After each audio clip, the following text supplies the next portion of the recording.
Hello friends, welcome back to my channel. मैं हूं आपकी फ्रेंड वर्षा। आज की इस वीडियो में हम यहां पर बात करेंगे कॉमर्स के क्वेश्चंस की। तो स्टार्ट करते हैं वीडियो को। वीडियो आपको पसंद आती है तो लाइक कीजिए, फ्रेंड्स के शेयर कीजिए और किसी भी तरह की कोई भी क्वेरी हो तो ज़रूर बताइएगा। आप लोग सब आ जाइए जल्दी से।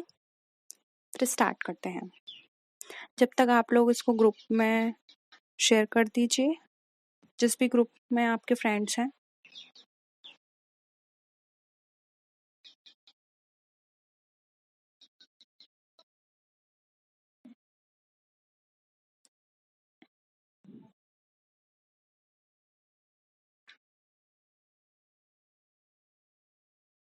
स्टार्ट करें।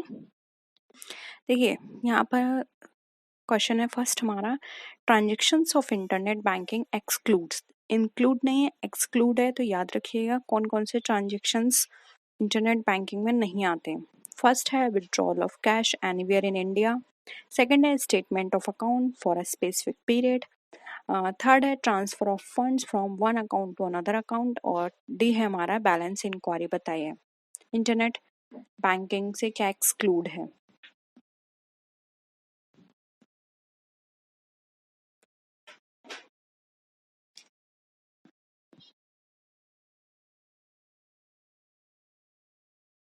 देखिए, इंटरनेट बैंकिंग की बात करें तो आप अपना स्टेटमेंट निकाल सकते हैं, कहीं भी ट्रांसफ़र कर सकते हैं फंड को, इंक्वायरी पता कर सकते हैं, कोई भी इंक्वायरी आपको पता करनी है, लेकिन आप अपना विड्रॉल नहीं कर सकते कहीं भी एनीवेयर इन इंडिया। ठीक है, तो आंसर क्या हो जाएगा? ए। सिंपल था, सबका 1 मार्क्स तो आ गया। ठीक है, यानी सबका अकाउंट ओपन हो गया।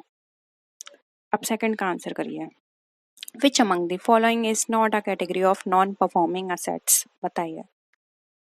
नॉन परफॉर्मिंग असेट्स पढ़ा होगा आपने अकाउंटिंग में। Substandard asset, doubtful assets, loss या डिवैल्यूएटेड असेट्स।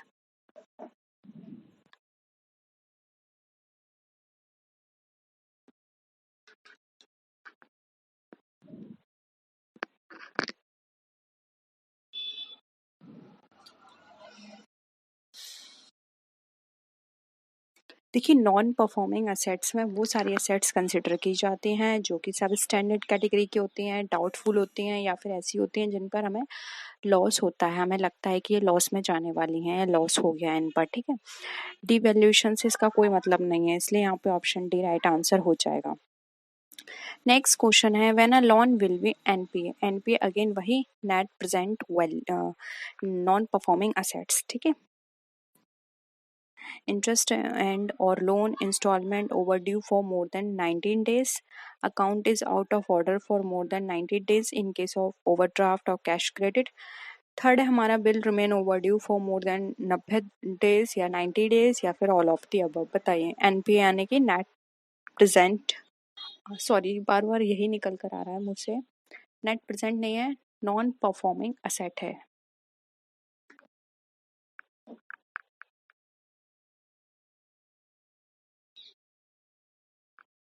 बताइए, एनपीए के बारे में आपको पता होना चाहिए, क्या होगा इसका। देखिए, सारी ही चीज़ें, अगर कोई भी एसेट 90 दिन से ज़्यादा ओवर ड्यू है, हमें लगता है कि अब तक पेमेंट नहीं आया है, तो एनपीए में वो ट्रांसफ़र कर दी जाती है। एनपीए का मतलब ये है कि अब उसमें वो लॉस में चली गई है या फिर अब हमें डाउट है कि वो पैसा हमें मिलेगा या नहीं। ठीक है, तो ऑप्शन डी यहाँ पे करेक्ट है। नेक्स्ट है,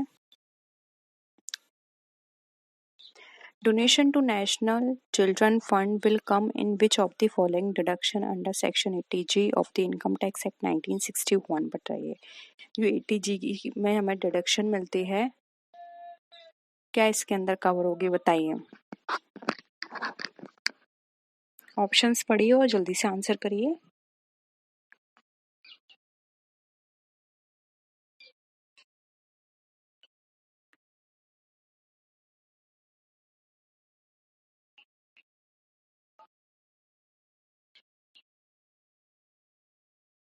क्या लगता है आपको?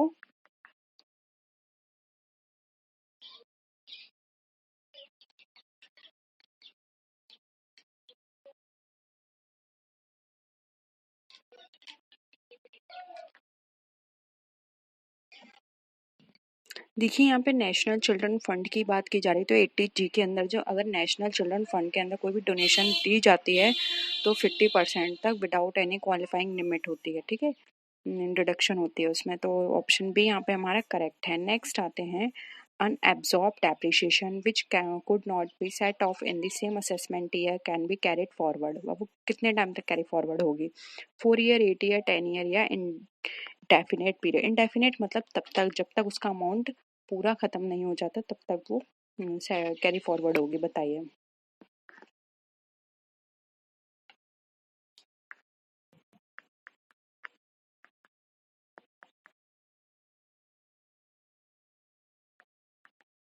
क्या हो जाएगा आंसर? देखिए आंसर हो जाएगा डी, इनडेफिनेट पीरियड, यानी कि जब तक एब्जॉर्ब डेप्रिशिएशन का अमाउंट खत्म नहीं हो जाता तब तक कैरी फॉरवर्ड होती रहेगी, इसके लिए कोई टाइम लिमिट नहीं है, ठीक है।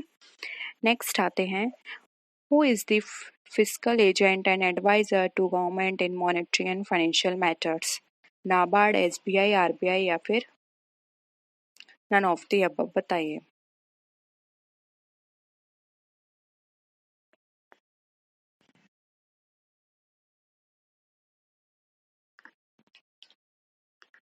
फिजिकल एजेंट की बात की जा रही है। देखिए यहाँ पर तो एडवाइज़र भी बात कर रहे हैं गवर्नमेंट के लिए, तो वो हमारा आरबीआई ही होता है जो कि एडवाइस करता है और जो भी फिजिकल एजेंट के रूप में काम करता है। तो ऑप्शन सी यहाँ पे हमारा करेक्ट हो जाएगा, आरबीआई, ठीक है। क्योटो प्रोटोकॉल बहुत ही इंपॉर्टेंट है, एग्जाम में बहुत पूछी जाती है आपके कॉमर्स से रिलेटेड एग्जाम्स में, ठीक है। तो याद रखिए क्योटो प्रोटोकॉल हमारी किससे रिलेटेड है? Capital formation, globalisation, environmental protection या फिर अनएम्प्लॉयमेंट रिडक्शन? बताइए।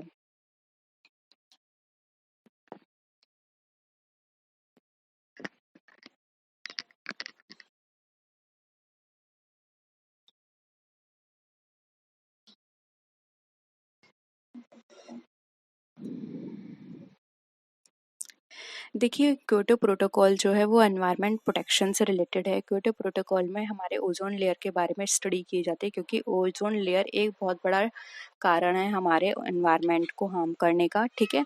तो यहाँ पर ऑप्शन सी जो है वो सॉरी एनवायरनमेंट, हमारा जो भी इस समय सिचुएशन है, जो भी एनवायरनमेंट में ख़राब सिचुएशन, उससे हमारी ओजोन लेयर क्या हो रही है, डिप्लीट हो रही है। तो ओजोन लेयर को बचाने के लिए क्या क्या करना है, हमें किस तरह से एनवायरनमेंट को प्रोटेक्ट करना है, ये हमें क्योटो प्रोटोकॉल में यहाँ पर डिस्कस किया गया है इसके अंदर, ठीक है। तो यहाँ पे ऑप्शन हो जाएगा सी। नेक्स्ट है उरुग्वे राउंड जो है वो हमें किससे संबंधित है? डब्ल्यूटीओ, आईएमएफ या फिर गैट से? पढ़ा होगा आपने उरुग्वे राउंड, बहुत ही इम्पोर्टेंट है ये।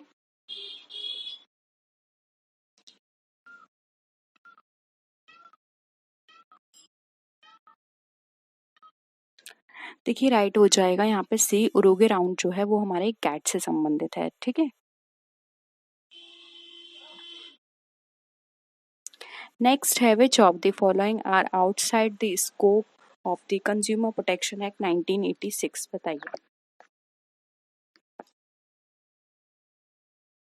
Newspaper industry, service provided under contract of personal service, banking industry या फिर बोथ ए एंड बी?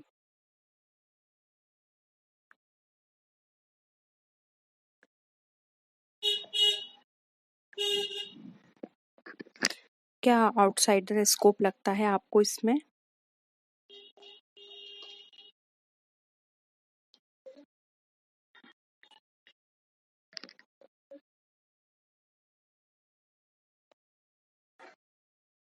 देखिए यहाँ पर ऑप्शन जो बी है हमारा वो हो जाएगा सर्विस। अगर कोई पर्सनल सर्विस के अंदर कोई भी सर्विस प्रोवाइड की गई है तो वो हमारा आउटसाइड पार्ट होता है इसका कंज्यूमर प्रोटेक्शन एक्ट का, इसलिए यहाँ पे ऑप्शन बी हमारा यहाँ पे करेक्ट हो जाएगा।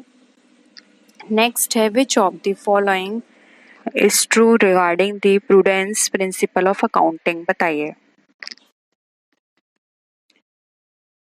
Taking care of future losses, taking care of future profits, taking care of bad debts या फिर taking care of inventory and depreciation?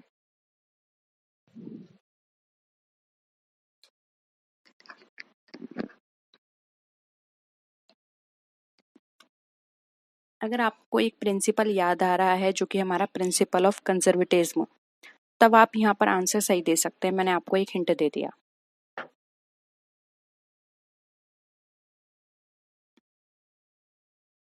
क्या होगा?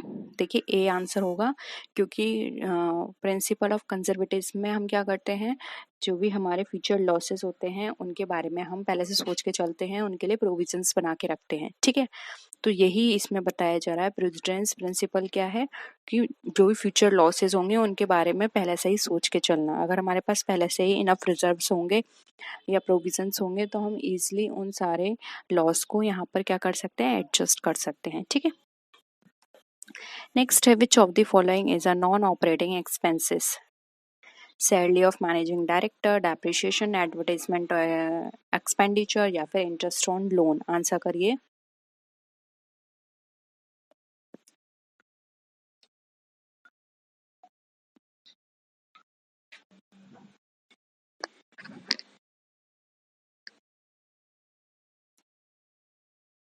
क्या लगता है आपको नॉन ऑपरेटिंग कौन सा है?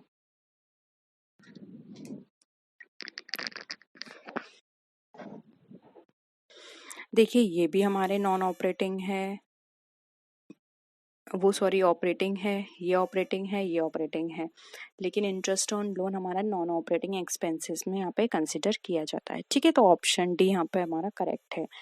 नेक्स्ट है if there is mutual indebtedness between the transferor company and the transferee company in business combination, which of the following is correct? यानी कि जब हम व्यापार संयोजन या बिजनेस कॉम्बिनेशन की बात करते हैं तो ये अंतरण करता है, यानी कि ट्रांसफर कंपनी है और जो ट्रांसफरी कंपनी है उनके बीच में अगर कोई भी पारस्परिक इंडेप्टनेस है, यानी कि किसी भी तरह का आप ये समझ सकते हैं कोई ऋण है, लोन है, तो उसको किस तरह से हम एडजस्ट करेंगे, बताइए।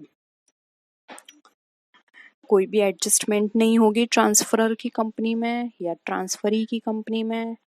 No adjustment in the books of transferee company, या फिर ट्रांसफर कंपनी के में होगी एडजस्टमेंट, या फिर नन ऑफ द अबव। बताइए। टिक हटा देती हूँ मैं, अब आप अच्छे से आंसर पढ़िए, ऑप्शन सारे, फिर आंसर करिए।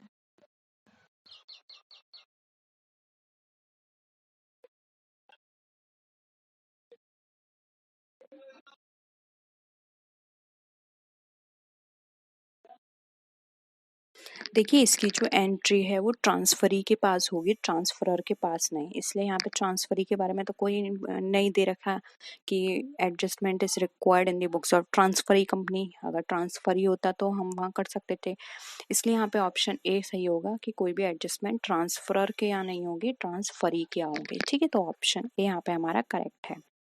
नेक्स्ट है improvement of profit volume ratio can be done by. अब जो इम्प्रूवमेंट हमें है प्रॉफिट वॉल्यूम रेशियो का वो किसके द्वारा किया जाएगा? सेलिंग प्राइस को बढ़ाकर, सेल्स मिक्सचर ऑल्टरनेट करके, रिड्यूसिंग वेरिएबल कॉस्ट, या फिर ऑल ऑफ द अबव।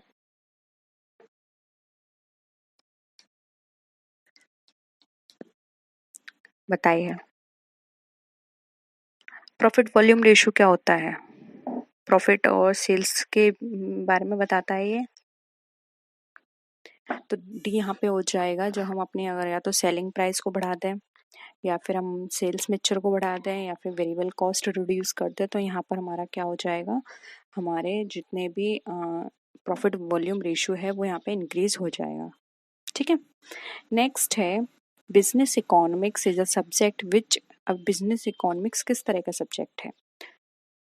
जो इकोनॉमिक रिलेशनशिप को बताता है, जो स्टडी करता है इकोनॉमिक एक्टिविटीज़ की एग्रीगेट लेवल पर, या फिर डील करता है इकोनॉमिक टूल्स के साथ जो कि डिसीजन मेकिंग में यूज़ होते हैं, या फिर studies optimum allocation of limited resources. बताइए क्या लगता है आपको?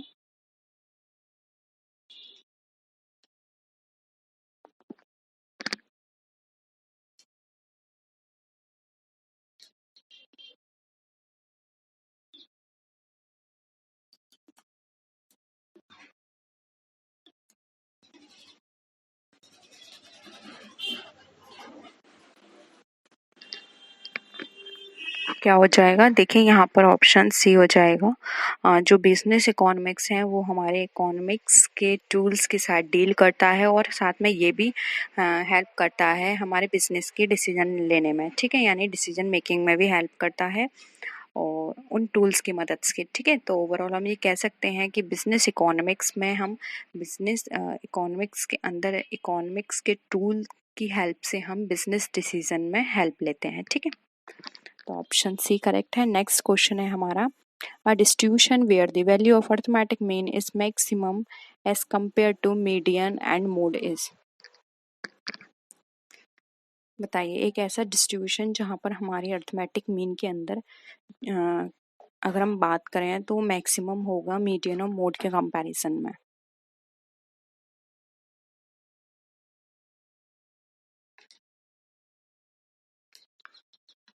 देखिए वो तब होगा जब हमारा ये पॉजिटिवली स्क्यूड होगा, ठीक है। पॉजिटिवली स्क्यूड डिस्ट्रीब्यूशन की बात करें तो वहाँ पे हमारा एवरेज डिस्ट्रीब्यूशन जो है, एवरेज अरिथमेटिक मीन जो है वो मैक्सिमम हो जाएगा as compared to median and mode, ठीक है। नेक्स्ट है, the most appropriate average to be use to compute the average rate of growth in population is arithmetic mean, median, geometric mean या फिर हार्मोनिक मीन।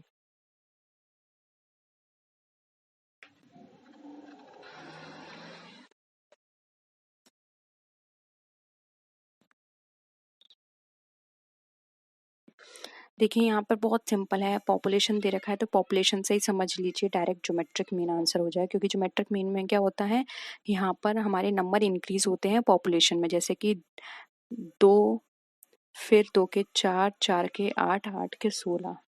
जो मैं population किस तरह population की रेट से यहाँ पर हमारे नंबर्स इंक्रीज होते हैं, ठीक है। तो यहाँ पर अगर हम बात करें पॉपुलेशन ग्रोथ की तो उसके लिए हम ज्योमेट्रिक मीन यूज करते हैं, ठीक है। नेक्स्ट है, सीक्रेट रिजर्व्स में रिजल्टेंट। अब ये डाउट में है तो मैं जल्दी जल्दी बता देती हूँ। देखिए ये डाउट था कि सीक्रेट रिजर्व के लिए हमने डिविडेंड इक्वलाइजेशन को क्यों टिक किया है। तो देखिए डिविडेंड इक्वलाइजेशन रिजर्व एक ऐसा रिजर्व है जिसके अंदर हम एक पर्टिकुलर अमाउंट का फंड यहाँ पे ट्रांसफर करते हैं और ये हम इस पर्पज से करते हैं कि फॉर एग्जांपल अगर किसी साल हमें लॉस होता है तो उस साल हमारे पास अमाउंट नहीं होगा डिविडेंड देने के लिए, और अगर हम डिविडेंड नहीं देंगे तो हमारे शेयर होल्डर्स जो हैं वो हमसे क्या हो जाएंगे, नाराज हो जाएंगे। तो उन की नाराजगी से बचने के लिए हम पहले से एक रिजर्व बना के चलते हैं, जिससे कि अगर किसी साल हमें लॉस हुआ है तो हम उस साल उस रिजर्व में से फंड लेकर उनको उस साल डिविडेंड दे पाएं, ठीक है। अब ऐसा जरूरी नहीं है, क्योंकि हर कंपनी अपनी तरफ से बेस्ट कोशिश करती है, हर प्लानिंग अच्छी करती है, डिसीजन मेकिंग फोरकास्टिंग सब कुछ बढ़िया होती है कि उनको लॉस हो, तो बहुत कम होगा कि उनको लॉस होगा, ठीक है। तो लॉस नहीं होगा तो वो फंड उनका पूरा बना रहेगा। लेकिन ये डिविडेंड इक्वलाइजेशन फंड किसी और पर्पस में यूज नहीं किया जाता, ये सिर्फ इसी पर्पस से यूज किया जाता है। तो ये क्या है, ब्लॉक हो जाता है अमाउंट। तो ये जो रिजर्व ब्लॉक हो रहा है यहाँ पर, तो ये आपके लिए सीक्रेट रिजर्व की तरह काम करेगा, इसलिए यहाँ पे हमने डिविडेंड इक्वलाइजेशन रिजर्व को सीक्रेट रिजर्व यहाँ पे कहा था, ठीक है। होप अब आपको क्लियर है ये टॉपिक। नेक्स्ट ये भी डाउट था, गुड्स विड्रॉन फ्रॉम, ये बहुत सारे लोगों का था। अब देखिए मैंने आपको जब ये क्वेश्चन समझाया था तभी बताया था कि परचेस यहाँ पर इसीलिए नहीं होगा क्योंकि यहाँ पे गुड्स विड्रॉल किए गए हैं प्रोप्राइटर के द्वारा। अब आप ये कैसे कह सकते हैं कि ये जो परचेस अकाउंट है इस परचेस में से लिया गया है वो अमाउंट। हम नहीं कह सकते कि वो परचेस में से ही लिया गया है, हम तो उसको स्टॉक मानेंगे, ठीक है। तो क्योंकि स्टॉक भी तो आपके परचेस में से ही बना है, ठीक है। तो हमेशा इसका अगर क्रेडिटेड की बात की जाएगी तो स्टॉक को ही टिक कीजिएगा, क्योंकि हम नहीं कह सकते कि जो उसने विड्रॉल किया है वो कौन सा वाला गुड उसने विड्रॉल किया है, ठीक है। तो ऑप्शन डी यहाँ पे करेक्ट होगा।